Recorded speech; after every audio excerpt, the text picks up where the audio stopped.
General Thax'vara of the Hegemony Defense Corps stood at the command center of the orbital station Bastion Prime, his 6 eyes scanning the holographic display that showed the inexorable advance of the Void Swarm. The crystalline entities had already consumed 12 star systems, and now they were bearing down on Kepler-44 to be the last inhabited world in the sector. Status report, Thax'vara growled, his mandibles clicking in frustration. His exoskeleton, scarred from countless battles, gleamed under the harsh lights of the command center. Commander Elixto, his second-in-command, shuffled nervously on her 4 legs.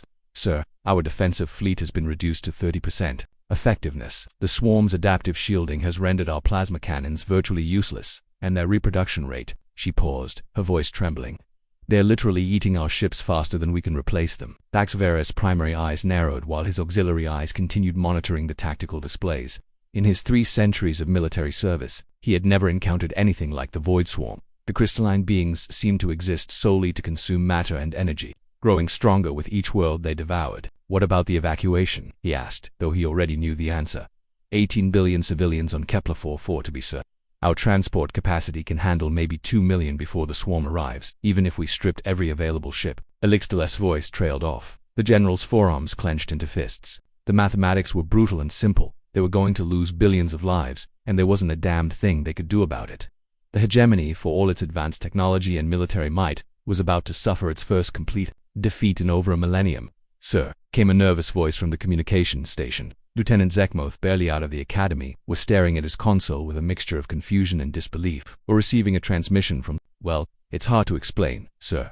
Thax'vara's patience was wearing thin. Explain it anyway, Lieutenant. It's coming from the Sol system, sir, from the 3rd planet. The one the databases list as. Zekmoth paused, checking his records. Earth, inhabited by a species called humans, pre-FTL, non-spacefaring, classified as primitive but potentially dangerous due to aggressive tendencies. The general's mandibles clicked in annoyance. We don't have time for some primitive species trying to make contact. Lieutenant, file it under irrelevant and get back to Sir. Zekmoth interrupted, his voice rising with excitement and fear. They're not trying to make contact, they're offering to help with the Void Swarm. A silence fell over the command center. Then Thax'vara began to laugh, a sound like grinding metal that echoed off the walls. Help. They want to help. Lieutenant, do you have any idea what we're dealing with here? The Void Swarm has consumed civilizations that make these humans look like microbes. What could a pre-FTL species possibly? General Elixto interrupted, her voice tight with barely controlled panic. The swarm has accelerated. They'll reach Kepler-44 to be in 48 hours, not 72 as we projected. The laughter died in Thax'vara's throat. 48 hours. Not enough time to evacuate even a fraction of the population. He looked around the command center at his officers, all of them staring at him with the same desperate expression. They were the cream of the hegemony military, the best and brightest, and they were out of options. Put the transmission through, he said finally. The main screen flickered to life, showing the face of what was unmistakably a human. The creature had only 2 eyes, positioned bizarrely close together, and its skin was a pale pink color that suggested some kind of disease. When it spoke, its voice was surprisingly calm for a member of what the databases described as a highly emotional and volatile species. Greetings, General Thax'vara of the Hegemony Defense Corps. I am Dr. Sarah Chen, representing the United Earth Coalition. We understand you're having some trouble with what you call the Void Swarm. Thax'vara's primary eyes focused on the screen while his auxiliary eyes continued monitoring the tactical situation. How do you know my name? How do you know about the swarm? Your species isn't supposed to have deep space communication capabilities. Dr. Chen's lips curved upward in what Thax'vara recognized as a human smile, though he couldn't quite shake the feeling that it looked uncomfortably like a predator baring its teeth. We've been listening to your transmissions for some time. General, your encryption is ... adequate. As for the swarm, we've been tracking their progress across the galaxy for the past several years. Tracking them, Commander Elixto stepped forward. How, you don't have FTL sensors? We don't need them, Dr. Chen replied. We have something better. We have imagination. The silence that followed was broken only by the soft beeping of consoles and the distant hum of the station's life support systems. Finally, Thax'vara found his voice. Dr. Chen, I appreciate your enthusiasm, but we're facing an existential threat here. The Void Swarm has consumed entire star systems. They adapt to our weapons. They reproduce faster than we can destroy them, and they're now less than 48 hours away from a world with 18 billion inhabitants. Unless your imagination includes some kind of miracle weapon we don't know about. Actually, Dr. Chen interrupted. It does. We'd like to propose a joint operation. You provide the transportation. We provide the solution. Thax'vara's mandibles clicked in frustration. What kind of solution? The kind that works. The general's forearms spread wide in exasperation. That's not an answer. What are you proposing to do? Dr. Chen's smile widened. We're going to eat them. Another silence fell over the command center, this one longer and more profound than the first. Lieutenant Zekmoth's antennae twitched nervously. Commander Elixtal's forelegs shifted restlessly. General Thax'vara simply stared at the screen, wondering if the translation software had malfunctioned. I'm sorry, he said finally. Did you just say you were going to eat them? Consume, digest, metabolize, break down into component parts for energy and raw materials, Dr. Chen confirmed cheerfully. We've been developing the technology for quite some time. We call it the Biological Nanite Swarm, or BNS for short. Commander Elixtal leaned forward. We've tried nanotechnology against the swarm. They adapted to it within hours. Ah, Dr. Chen said, her smile taking on a distinctly predatory edge. But you've never tried biological nanotes. Self-replicating, adaptive, with a hunger that makes the void swarm look like picky eaters. The beauty of biology, General, is that it's been in the arms race business for billions of years. Evolution doesn't just adapt, it innovates. Thax'vara felt a chill run down his katana spine. You're talking about unleashing a biological weapon of mass destruction. We're talking about unleashing a biological weapon of mass consumption, Dr. Chen corrected. There's a difference. Our nanites don't just destroy, they incorporate, they learn, they evolve. And most importantly, they're programmed with one specific directive: eat everything that isn't us. And how? Elixtal asked, her voice barely above a whisper. Do you ensure they don't eat everything that is you? Dr. Chen's laugh was like the sound of breaking glass. Oh, Commander, you're thinking like a traditional military force. We don't ensure they don't eat us, we ensure they want to be us. The tactical display suddenly chimed with an urgent alert. Lieutenant Zekmoth's voice cracked as he read the report. Sir, long-range sensors are detecting massive energy signatures from the Sol system. Whatever the humans are doing, it's registering as a Class 12 stellar event. Thax'vara's primary eyes snapped to the display. A Class 12 event was theoretically impossibly would require the energy output of an entire star. Dr. Chen, what exactly are you doing in your system? Oh, just a little biological engineering, she replied casually. We're growing up Nanite Swarm. It takes quite a bit of energy to bootstrap a self-replicating system capable of consuming a galactic-scale threat. We had to hollow out Jupiter to get enough raw materials. You hollowed out a planet. Elixtal's voice was barely audible. Gas giant. Technically at only about 60% of it. We left the core intact. We're not monsters. Dr. Ch's smile never wavered. The nanites should be mature enough for deployment within the next 12 hours. We just need you to provide transportation to the target area. General Thax'vara stared at the human face on the screen, his mind struggling to process what he was hearing. These creatures, these supposedly primitive beings, had just casually mentioned dismantling a planet-sized celestial body to create a biological weapon, and they were offering to help. Why? He asked finally. I'm sorry, why are you helping us? What do you gain from this? Dr. Chan's expression grew thoughtful. General, do you know what humans call the void swarm? I know, we call them Tuesday. Her smile returned, brighter than before. We've been dealing with self-replicating adaptive consumption-based entities for our entire evolutionary history. Viruses, bacteria, cancers, invasive species. The void swarm is just the galactic-scale version of problems we've been solving for millennia. But the resources you're expending are an investment, Dr. Chen interrupted. The galaxy is about to learn something very important about humanity. General, we don't just solve problems, we solve them so thoroughly that they become solutions to other problems. Today, we save your worlds. Tomorrow, we have a galaxy full of very grateful allies and a biological weapon system that makes us the apex predator of the cosmos. Lieutenant Zekmoth's console chimed again. Sir, we're detecting a massive gravitational anomaly emerging from the Sol system. It's moving at near light speed. That would be our delivery system, Dr. Chen confirmed. We call it the Biological Payload Delivery Vehicle, or BPDV. It's essentially a weaponized comet with a biological core, which should reach your position in approximately 8 hours. Thax'vara's auxiliary eyes tracked the tactical display as it updated in real time. The object emerging from the Sol system was massive, easily the size of a small moon, and it was accelerating in ways that defied conventional physics. How is it moving so fast? He asked. Oh, that's the beauty of biological propulsion, Dr. Chen replied. The nanites aren't just cargo, they're the engine.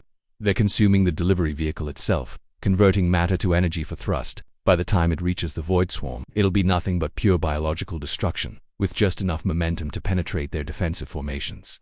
Commander Elixtal stepped closer to the screen. Dr. Chen, what happens after your nanites consume the void swarm?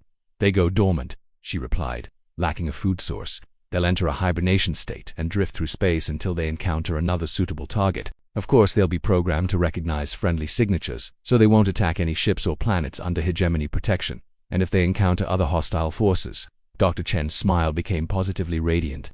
Then the galaxy. It becomes a much safer place, doesn't it? The next 8 hours passed in a blur of preparation and barely controlled panic. General Thax'vara found himself coordinating with beings he'd never imagined could exist, humans who spoke casually about dismantling planets and treating galactic-scale threats as routine problems. Dr. Chen was joined by other humans, Dr. Martinez, a biological engineer who discussed nanite reproductive cycles the way most species discussed weather, Commander Jackson, a military officer who spoke of the Void Swarm as if they were a minor pest infestation, and most disturbing of all, a small human child named Emma, who had apparently designed the targeting algorithms for the biological weapon during what she called summer vacation. General, Dr. Chen said as the human weapon approached the Void Swarm's position, "We're going to need your ships to maintain a safe distance. Our nanites are ... enthusiastic. They might mistake your vessels for additional food sources until they're fully focused on the primary target." "How far is a safe distance?" Thax'vara asked. "Oh, about 3 light years should do it." Before Thax'vara could respond to this casual statement, his tactical display lit up with activity. The biological payload delivery vehicle had made contact with the outer edge of the Void Swarm, and what happened next would be burned into his memory for the rest of his life. The first crystalline entities that encountered the human weapon simply dissolved, not destroyed, not shattered, but converted into something else entirely. The biological nanites spread through the swarm like a plague, but instead of killing, they transformed. Crystalline structures became organic ones. Void energy became biological energy.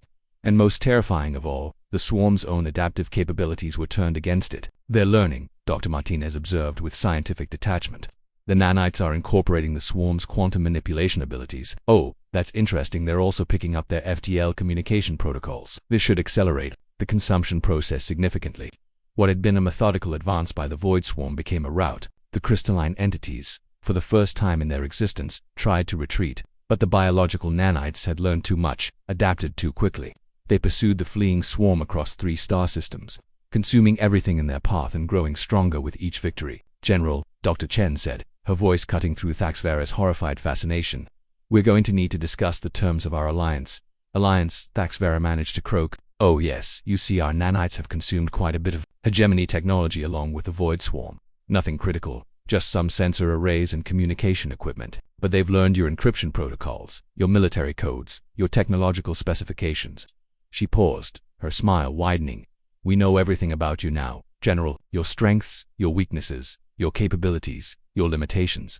Commander Elixtal's forelegs began to shake. "Are you threatening us?" "Threatening? Oh no, Commander, we're recruiting you." Dr. Chan's expression grew serious. "The galaxy is a dangerous place, as you've just learned. But Earth is about to become the safest place in the universe. We're offering you a choice. Join us as partners in making the galaxy a better place, or remain independent and hope you never encounter another threat like the Void Swarm.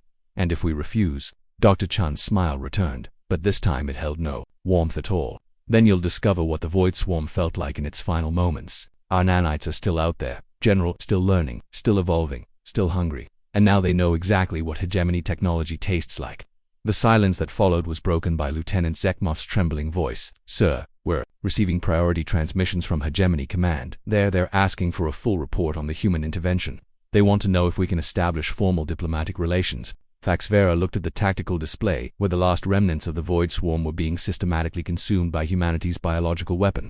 Then he looked at Dr. Chen's face on the screen, her expression patient and expectant. "Dr. Chen," he said finally, "what exactly are you proposing?" "A partnership, General. Earth provides security solutions for galactic threats. The hegemony provides resources, technology, and legitimacy. Together we create a galaxy where civilizations can thrive without fear of extinction-level events. And if other species refuse to join this partnership, then they'll learn what it means to be on the wrong side of human ingenuity." Dr. Chen's voice was matter-of-fact, as if she were discussing the weather. "General, your species has been fighting the Void Swarm for months and losing. We solved your problem in 8 hours.